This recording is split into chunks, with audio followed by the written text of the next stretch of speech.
Good morning. Welcome back to the first section of Chapter 12. This is the last chapter that we will be looking at this year. So you can calm your crying. It'll be okay. Anyway, this chapter is on sequences and series. Today we're just going to look at what is a sequence. Then we're going to see some notation.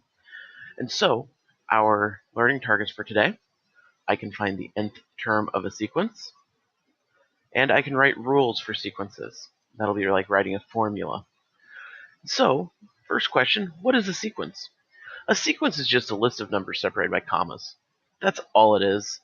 Something like 5, 7, -2, 5.43, pi. That's a sequence. Most of the time our sequences will have a pattern that goes along with it because we're not going to write an equation to match this. It's just not going to happen. And we have two basic types of sequences that we'll be looking at. We have finite sequences and infinite sequences. Finite sequences just have an end point. It has a finite number. Like this one up here was a finite sequence because it stops. 2, 4, 6, 8, 10 is a finite sequence. Most of the times we'll have infinite sequences. With an infinite sequence, we just have to develop the pattern, and then we can go ... 3, 8, 13, 18, ... What would the next one be? 23, then 28, 33, 38. And so we can just keep going like that.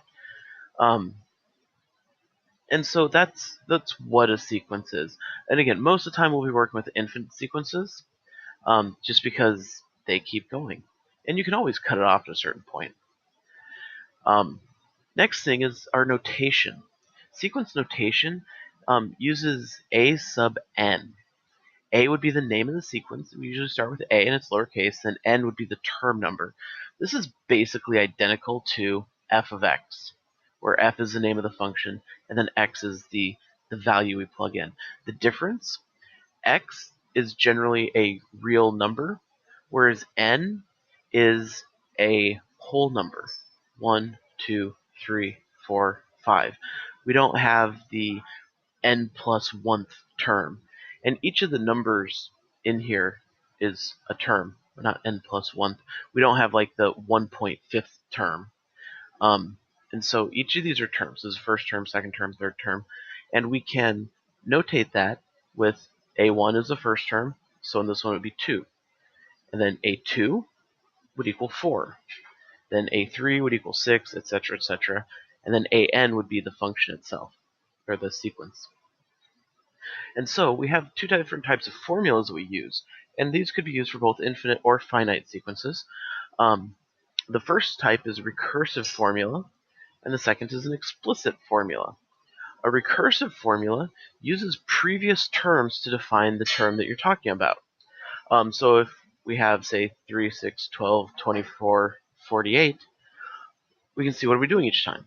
Hey, we're multiplying by 2, then times 2, then times 2. So we can just take the previous term times 2. We have to start out with the first term because we have to have a starting point. a1 equals 3, and then an is just 2 times the term before it. So a to the a4 is 2 times a3. a17 will be 2 times a16. Now the problem with this is in order to find a17, we need to know what a16 is. To do that, we need to know what a15 is, etc. So we have to get the entire sequence up to that point. But sometimes we can only write it using a recursive formula. For example, the Fibonacci sequence, very famous sequence, looks like 1, 1, 2, 3, 5, 8, 13, 21, etc. I have it on probably 3 or 4 posters in my room. And what we do, it starts out with 1, 1, and then each number is the sum of the two previous. 1 plus 1 is 2, 1 plus 2 is 3, 2 plus 3 is 5, 3 plus 5 is 8, 5 plus 8 is 13, etc. And so, for this one, since we use two numbers, we have to define both a1 equals 1 and a2 equals 1. And now an is the number before it plus the number before that. So these would be the two previous numbers. So if we wanted to find a7, that'll be a6 plus a5. But again, in order to find that, we have to get all the way up to there. Now, an explicit formula is like what we've been doing with functions for the past year. Our functions have been explicit functions, and that just uses the term number. Our functions just use x. This will just use n. So if we start out with, say, the same one, 3, 6, 12, 24, 48, well, we're multiplying by 2 each time. That sounds like an exponential equation. And so we'll have 2 to the power, 2 to the n. Well, 2 to the 1 is 2 times what equals 3? 3 halves. 2 squared is 4 times 3 halves. And so we have 2 to the n times 3 halves.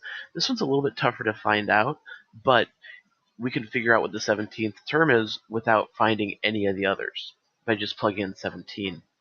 A little bit easier one, let's look back at this 3, 8, 13, 18 that we saw on the last slide. What are we doing each time? We're adding 5. Hey, if we're always adding the same number, isn't that linear? Yeah, so we'll have 5n. Let's see, 5 times 1 is 5. How do we get to 3? Minus 2. 5 times 2 is 10. Minus 2. 5 times 3 is 15. Minus 2. So an is just 5n minus 2. And we'll look at how we can do these a bit more specifically for different types throughout this chapter. Right now it's just an introduction. You're just kind of looking at it logically and intuitively. Anyway, that's section 1. I will see you on Monday.